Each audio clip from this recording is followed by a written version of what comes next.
ಬೃಹತ್ ಹೋರಾಟವನ್ನ ಹಮ್ಮಿಕೊಂಡಿದ್ದೇವೆ. ಇದಕ್ಕೆ ಬಹಳಷ್ಟು ದಿನಗಳನ್ನ ಕಾದು ನಾವು ಈ ತಾಲೂಕಿನ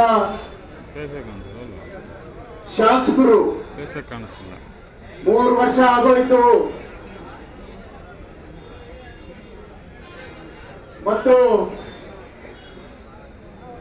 ಅವರ ಆಡಳಿತವನ್ನ ಮತ್ತು ರಾಜ್ಯ ಸರ್ಕಾರದ ಆಡಳಿತವನ್ನ ತಾಲೂಕಿನ ಜನತೆ ನೋಡಿ ನೋಡಿ ರೋಷ ಹೋಗ್ಬಿಟ್ಟಿದ್ದಾರೆ. ಅದಕ್ಕಾಗಿ ನಾವು ತಾಲೂಕಿನಲ್ಲಿ ಇರ್ತಕ್ಕಂಥ ಸಮಸ್ಯೆಗಳನ್ನ, ತಾಲೂಕಿನಲ್ಲಿ ಇರ್ತಕ್ಕಂಥ ಅಭಿವೃದ್ಧಿ ಕೆಲಸಗಳು ಆಗದೇ ಇರತಕ್ಕಂಥದ್ದನ್ನ ಗಮನಿಸಿ ನಮ್ಮ ಮಾಜಿ ಶಾಸಕರಾಗಿರ್ತಕ್ಕಂಥ ಜನಪ್ರಿಯ ಮಾಜಿ ಶಾಸಕರಾಗಿರ್ತಕ್ಕಂಥ ತಿಮ್ಮರಾಯಪ್ಪನವರು, ಈ ತಾಲೂಕಿನ ಹಿರಿಯ ರಾಜಕಾರಣಿ ತಿಮ್ಮಾರೆಡ್ಡಿ ಅವರು, ನಮ್ಮ ಪಕ್ಷದ ಅಧ್ಯಕ್ಷರು, ಪದಾಧಿಕಾರಿಗಳು, ತಾಲೂಕಿನ ಎಲ್ಲ ಹಿರಿಯ ಮುಖಂಡರು, ಬಲರಾಮಪ್ಪ ಅವರು ಕೂಡ ಜೊತೆಯಲ್ಲಿ ಇದ್ರು, ಎಲ್ಲ ನಮ್ಮ ಮುಖಂಡರೆಲ್ಲ ಕೂಡ ಇದ್ರು, ಸಣ್ಣಾರೆಡ್ಡಿ ಕೂಡ ಬರ್ರಿ. ಅದಕ್ಕಾಗಿ ಇವತ್ತು ಪ್ರಮುಖವಾಗಿರ್ತಕ್ಕಂಥ ವಿಚಾರ ನಮ್ಮ ತಾಲೂಕು ಅಭಿವೃದ್ಧಿ. ತಾಲೂಕಿನಲ್ಲಿರ್ತಕ್ಕಂಥ ಕಾಂಗ್ರೆಸ್ ಶಾಸಕರ ಅಸಮರ್ಥ ಕೆಲಸಗಳು ಅಂದ್ರೆ ಅವರು ಅಪೂರ್ಣ ಕೆಲಸಗಳನ್ನು ಮಾಡ್ತಿದ್ದಾರೆ. ಎಲ್ಲೂ ಸಹ ಅವರು ಬರೀ ಗುದ್ಲಿ ಪೂಜೆ ಶಾಸಕರಾಗಿ ಸೀಮಿತ ಆಗಿದ್ದಾರೆ.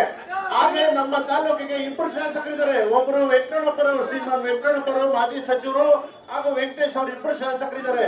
ಒಬ್ಬರು ಪಾವಗಡ ಶಾಸಕರು, ಒಬ್ಬರು ಬೆಂಗಳೂರು ತುಮಕೂರು ಶಾಸಕರಿದ್ದಾರೆ. ಒಬ್ರು ಬೆಂಗಳೂರು ತುಮಕೂರಿನಲ್ಲಿ ದುಡ್ಡು ಮಾಡೋ ಶಾಸಕರಾಗಿದ್ದಾರೆ. ಇವ್ರು ಇನ್ನೊಬ್ರು ಪಾಪ ಕೈಲಾಗದೆ ಅಲ್ಲಿ ಹೋಗಿರೋರ್ಗೆ ಏನೋ ಅಲ್ಪ ಸ್ವಲ್ಪ ಉತ್ತರ ಹೇಳ್ಕೊಂಡು ಸಮಾಧಾನ ಮಾಡ್ತಾ ಇದ್ದಾರೆ ಕಾರ್ಯಕರ್ತರನ್ನ. ಈ ರೀತಿಯಾಗಿದೆ ನಮ್ಮ ತಾಲೂಕಿನ ಪರಿಸ್ಥಿತಿ. ಮಾನ್ಯ ಶಾಸಕರು ಈ ನಮ್ಮ ತಾಲೂಕಿನಲ್ಲಿ ಬರೀ ಗುದ್ಲಿ ಪೂಜೆಗೆ ಸೀಮಿತ ಆಗದೆ ಈಗ ಹೊಸ ಬಸ್ ಸ್ಟ್ಯಾಂಡ್ ನಲ್ಲಿ ಆಸನ ವ್ಯವಸ್ಥೆ ಇದೆ, ಕೂತ್ಕೊಳ್ಳಕ್ಕಾಗಲ್ಲ ಅಂತ ತುಂಬಾ ಕಂಪ್ಲೇಂಟ್ ಮಾಡಿದ್ದಾರೆ. ಬಟ್ ಯಾವ್ದು ವ್ಯವಸ್ಥೆ ಸರಿಯಾದಂತ ರೀತಿಯಲ್ಲಿ ಮಾಡಿಲ್ಲ. ಆಮೇಲೆ ನಮ್ಮ ಕೊತ್ತೂರು ಟು ರಾಜವಂತಿ ರೋಡ್ ನಾನೇ ಕಾರ್ಯಕ್ರಮದಲ್ಲಿ ಪಕ್ಕದಲ್ಲಿ ಕೂತಾಗ ಹೇಳಿದೆ, ಈ ರೋಡ್ ಸರಿ ಮಾಡ್ಸಪ್ಪ ಅಂತ ಹೇಳಿದೆ. ಅದಲ್ಲದೆ ಕಾಂಗ್ರೆಸ್ ಕಾರ್ಯಕರ್ತರ ಹತ್ರ ಸಹ ಈ ಪ್ಲೇಸ್ ಹೇಳ್ಸಿದೀನಿ. ಬಟ್ ಇವತ್ತಿನವರೆಗೂ ಆಗಿದೆಯಣ್ಣ, ದುಡ್ಡು ಬಂದಿದೆ ಅಂದ್ರು. ಇವತ್ತಿನವರೆಗೂ ಆ ರೋಡಲ್ಲಿ ಹೋದ್ರೆ ಗ್ಯಾರಂಟಿ ಬೀಳೋದಂತೂ ಸಹಜ. ಆ ತರ ಎಲ್ಲಾ ಇಡೀ ತಾಲೂಕಿನಲ್ಲಿ ಅದೇ ರೀತಿಯಾದಂತ ಪರಿಸ್ಥಿತಿ ಎಲ್ಲಾ ತಾಲೂಕಿನಲ್ಲೂ ರಸ್ತೆಗಳಲ್ಲಿದೆ. ರಂಗಸಮುದ್ರ ರಸ್ತೆ ಅದೇ ರೀತಿ ಇದೆ.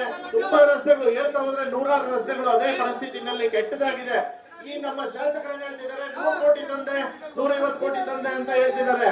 ದಯವಿಟ್ಟು ಶಾಸಕರೇ, ನೀವು 150 ಕೋಟಿ ತಂದಿದ್ದೀರಾ, ಓಕೆ, ಅದನ್ನ ಎಲ್ಲಿ ಖರ್ಚು ಮಾಡಿದ್ದೀರಿ ಒಂದು ಪಟ್ಟಿ ಬಿಡುಗಡೆ ಮಾಡಿ ದಯಮಾಡಿ. ಯಾಕಂದ್ರೆ ಜನಗಳಿಗೆ ಗೊತ್ತಾಗುತ್ತೆ ಯಾವ ಕೆಲಸ ಆಗಿದೆ ಅಂತ ನಾವಾದ್ರೂ ಅಟ್ಲೀಸ್ಟ್ ಸ್ವಲ್ಪ ತಿಳ್ಕೊಂತೀವಿ. ಇದೆಲ್ಲ ನಮ್ಮ ಶಾಸಕರು ಸುಳ್ಳು ಹೇಳಿ ಮೊಸಳೆ ಕಣ್ಣೀರನ್ನ ಹಾಕೊಂಡು ಸುಮ್ಮನೆ ಅಭಿವೃದ್ಧಿ ಕೆಲಸ ಮಾಡ್ತಾ ಇದೀವಿ ಅಂತ ಸುಮ್ಮನೆ ಸುಳ್ಳು ಹೇಳ್ತಾ ಇದ್ದಾರೆ, ಸುಳ್ಳು ಹೇಳಿ ನಂಬಿಸ್ತಾ ಇದ್ದಾರೆ. ಅದೇ ರೀತಿಯಾಗಿ ನಮ್ಮ ಸುಳ್ಳು ಕೇಸ್ ಹಾಕ್ತಾ ಇದ್ದಾರೆ. ಆಮೇಲೆ ನಮ್ಮ ಕಾರ್ಯಕರ್ತರ ವಿರುದ್ಧ, ಆಮೇಲೆ ಪ್ರತಿಭಟನೆ ಮಾಡುವಂತ ಕಾರ್ಯಕರ್ತರ ವಿರುದ್ಧ, ಮುಖಂಡರ ವಿರುದ್ಧ ಸುಳ್ಳು ಕಾಮಧೇನು ಬಂದು ತುಂಬಲು ಫೇಮಸ್. ಯಾಕೆ ಗೊತ್ತಾ, ಮಧುಗಿರಿ ಮತ್ತು ಕೊರಟಗೆರೆಯಲ್ಲಿ ಮಾಜಿ ಶಾಸಕ KN ರಾಜೇಂದ್ರ ಇದ್ದಾರೆ ಮತ್ತು ಡಾಕ್ಟರ್ ಪರಮೇಶ್ವರ್ ಇದ್ದಾರೆ. ಅವರಿಗೆ ಪಾವಗಡ ತಾಲೂಕಿನ ಅಭಿವೃದ್ಧಿಯನ್ನ ಅಡ ಇಟ್ಟಿದ್ದಾರೆ.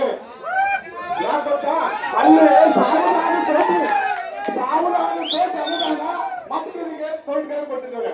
ಪಾವಗಡಿಗೆ ಯಾಕೆ ಕೊಟ್ಟಿಲ್ಲ ಸ್ವಾಮಿ ಅಂದ್ರೆ, ನೀವು ಪಾವಗಡ ತಾಲೂಕಿನ ಅಡ ಇಟ್ಟು 2 ತಗೊಂಡಿದ್ದೀರಾ, ಕುಂದಲ್ ಮತ್ತು DCC ಬ್ಯಾಂಕ್. ಅದಕ್ಕೋಸ್ಕರ ಇಲ್ಲಿ ಅಭಿವೃದ್ಧಿ ಆಗ್ತಾ ಇಲ್ಲ. ಎಲ್ಲ ಕೊರಟಗೆರೆ ಮತ್ತು ಮಧುಗಿರಿ ಮಾಡ್ಕೊಂತಾ ಇದ್ದಾರೆ. ಇದು ಪರಿಸ್ಥಿತಿ ಇರೋದು. ಇದನ್ನ ಹೇಳ್ಬೇಕಂದ್ರೆ ಪಾವಗಡ ತಾಲೂಕಿನಲ್ಲಿ 20 ಸಮಸ್ಯೆ ಇದಾವೆ ಟೌನ್ ಅಲ್ಲಿ. ಅದನ್ನ ಮುಂದೆ ಹೇಳ್ತೀವಿ. ತಾಲೂಕಿನೆಲ್ಲ ಸಮಸ್ಯೆ ಇದ್ದಾವೆ ಹೇಳ್ತೀವಿ. ಮತ್ತೆ ನಿಮ್ಮ ರೌಡಿಗಳು ಒಂದು 5-6 ಜನ ಬಿಟ್ಟಿದ್ದೀರಾ ಸೋಷಿಯಲ್ ಮೀಡಿಯಾದಲ್ಲಿ. ಆ 5-6 ಜನ ಅವಾಚ್ಯ ಶಬ್ದಗಳನ್ನ ನಿಲ್ಸೋದು, ಒಯ್ಯೋದು ಎಲ್ಲ ಮಾಡ್ತಾ ಇದ್ದಾರೆ. ಡೆಫರ್ಮೇಷನ್ ಕೇಸ್ ಆಗ್ಬೇಕಂತ ಮಾಡಿದೀವಿ. ನೀವೇನು ದೊಡ್ಡ ನಿಮ್ಮ ಸರ್ಕಾರ ಏನು ನಿಮ್ಗೆ ಅಭಯ ಕೊಟ್ಟಿದೆ, ಸರ್ವಾಧಿಕಾರಿ ಅಲ್ಲ. ಆಯ್ತು, ನಮ್ಮಲ್ಲೂ ನಾವು ಇದೀವಿ. ಸೋಷಿಯಲ್ ಮೀಡಿಯಾ ನಿಮ್ಮಂಗೆ ಏನು ಕೆಟ್ಟ ಜನ ತರ ನಾವು ತಯಾರಾಗಲ್ಲ. ನಿಮ್ಗೆ ಮುಂದೊಂದು ದಿವಸ ನಿಮ್ದೇ ಒಂದು ಸಪ್ರೇಟ್ ಆಗಿ ಕೇಸ್ ಆಗ್ತೀವಂತ ಈ ಸಂದರ್ಭದಲ್ಲಿ ಹೇಳ್ತಾ ಹುಷಾರಾಗಿರ್ಬೇಕು. ಈ ರೋಗಿಗಳನ್ನೆಲ್ಲ ಬಿಡಬೇಕಂತ ಈ ಸಂದರ್ಭದಲ್ಲಿ ಹೇಳ್ತಾ ಇದ್ದೀನಿ. ನಾಗೇಶ್ವರ್ ಮಾತಾಡ್ತಾರೆ.